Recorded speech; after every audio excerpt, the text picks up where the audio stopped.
వెళ్ళి వేరే Sagar society, Sagar defence వాళ్ళకి ఇచ్చేస్తున్నారని చెప్పి ఒక దుష్ప్రచారం చేయడానికి, అంటే అక్కడ మత్స్యకారుల్ని రెచ్చగొట్టడానికి. ఇలాంటి దుర్మార్గమైనటువంటి ఆలోచన ఉన్నటువంటి వ్యక్తి నిజంగా మత్స్యకారులు పొట్టకొట్టినటువంటి వ్యక్తి జగన్మోహన్ రెడ్డి. ఫిషింగ్ హార్బర్లో ఎస్టిమేట్లు పెంచేసి దాంట్లో కమిషన్లు దండుకున్నటువంటి వ్యక్తి జగన్మోహన్ రెడ్డి. అదే కాకుండా ఆ రోజున మరి చూసాం జీవో నెంబర్ 217, అంటే తరతరాలుగా మత్స్యకారుల హక్కులుగా ఉన్నటువంటి చెరువుల్ని కొట్టేయడానికి నీ అన్యాయాలతో ఆ జీవో నెంబర్ 217 తీసుకొచ్చావు. మరి మా కూటమి ప్రభుత్వం వచ్చిన వెంటనే ఆ జీవో నెంబర్ 217ని రద్దు చేశాం. మళ్ళీ మత్స్యకారులకి ఆ భూములు చెందేలాగా చేశాం. మరి ఆ రోజున మొట్టమొదట బ్యాన్ పీరియడ్లో డబ్బులకి శ్రీకారం చుట్టింది తెలుగుదేశం. ఆనాడు గౌరవనీయులు నారా చంద్రబాబు నాయుడు గారు 50 సంవత్సరాలకి వీళ్ళు సముద్రంలో వేట చేయలేకపోతున్నారని చెప్పి 50 సంవత్సరాలకు పెన్షన్ ఇప్పించాం. వేట నిషేధ సమయంలో 4,000తో స్టార్ట్ అయ్యి ఇవాళ 20,000 రూపాయలు ఇస్తున్నాం. అలాగే ఆయిల్ సబ్సిడీ ఇస్తున్నాం.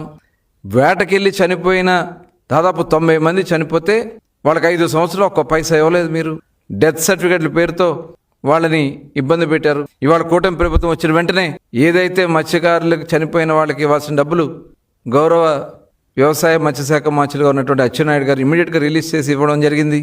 ఇవాళ ఈ కూటమి ప్రభుత్వం ఒక చిత్తశుద్ధితో పనిచేస్తూ ఉన్నాం. మీరు అక్కడ జరిగినటువంటి సంఘటన చూస్తాం, నిజంగా చాలా బాధ అనిపిస్తూ ఉంది. తమిళనాడు బోట్లకు సంబంధించి మీరు చేసినటువంటి కారణాల వల్లే 2017లో ఆ బోట్లన్నీ ఏర్పాటు చేసి మెరైన్ బోట్స్ గస్తీ తిరిగి ఏర్పాటు చేసినటువంటి బోట్లని మీరు అధికారంలోకి వచ్చాక పూర్తిగా కనీసం మెయింటెనెన్స్ కూడా, రిపేర్లకు కూడా డబ్బులు ఇవ్వకుండా పనిచేసినటువంటి వర్కర్స్ని కూడా తీసేస్తే, అందులో ఉన్నటువంటి స్టాఫ్ను మొత్తం తీసేస్తే ఆ బోట్లన్నీ ఆగిపోవడం వల్ల ఇవాళ తమిళనాడు రాష్ట్రం నుంచి బోట్లు వచ్చి ఇక్కడ మన మత్స్యకారులకు ఇబ్బంది కలిగిస్తూ ఉంది. ఈ విషయం తెలిసిన వెంటనే గౌరవ ముఖ్యమంత్రి చంద్రబాబు నాయుడు గారు, అలాగే యువ నాయకుడు నారా లోకేష్ గారు అందరినీ కూడా ఆదేశించి అటు బాపట్ల నుంచి నెల్లూరు జిల్లా, అలాగే తిరుపతి జిల్లా, 3 జిల్లాలకు సంబంధించినటువంటి అధికారులను అప్రమత్తం చేసి అక్కడ ఇమ్మీడియట్గా స్పీడ్ బోట్లు ఏర్పాటు చేయండి అని చెప్పి బోట్లు ఏర్పాటు చేసాం. వాళ్ళు ఒక 4 బోట్లు కూడా పట్టుకోవడం కూడా జరిగింది.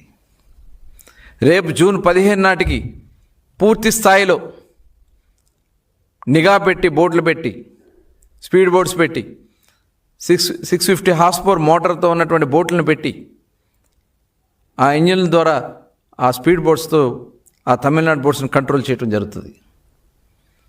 మొన్న ఏదో ఒక గ్రామంలో, అలాగే 144 గ్రామాలకు సంబంధించి ఒక బోటు విషయంలో తమిళనాడు బోట్ని వదిలేశారనేది వాళ్ళు గ్రామాల మధ్యన డిస్కషన్ జరుగుతూ ఉంటే దాన్ని కూడా రాజకీయం చేయాలని మీరు ప్రయత్నం చేయటం, ఇదేదో లోకేష్ గారు వచ్చాక ఆ బోట్ వెళ్ళిపోయిందని చెప్పి దుష్ప్రచారం చేయటం, దీంట్లో చంద్రబాబు నాయుడు గారు పాత్ర ఉందని ఏంటి మీరు మాట్లాడే భాష?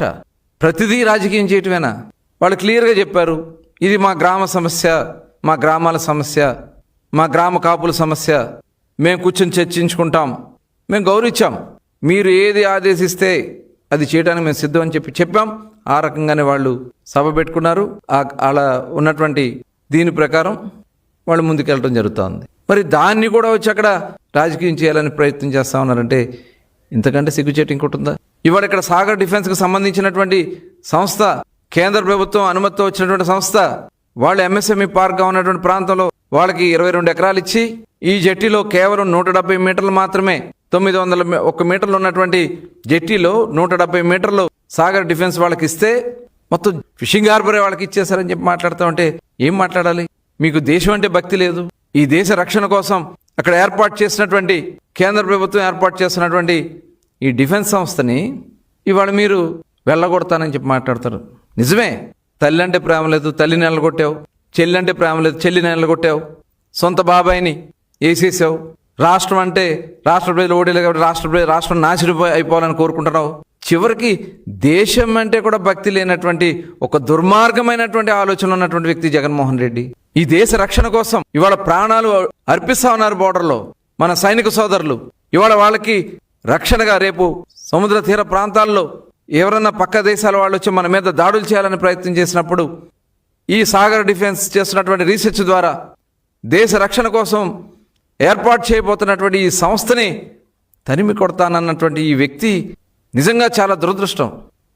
ఎవరి మీద నీకు ప్రేమ లేదు, ఎవరి మీద నీకు భక్తి లేదు, నీ తల్లిదండ్రుల మీద నీకు ప్రేమ లేదు, ఇంకా దేశం అంటే నీకు ఎక్కడొస్తుంది ప్రేమ?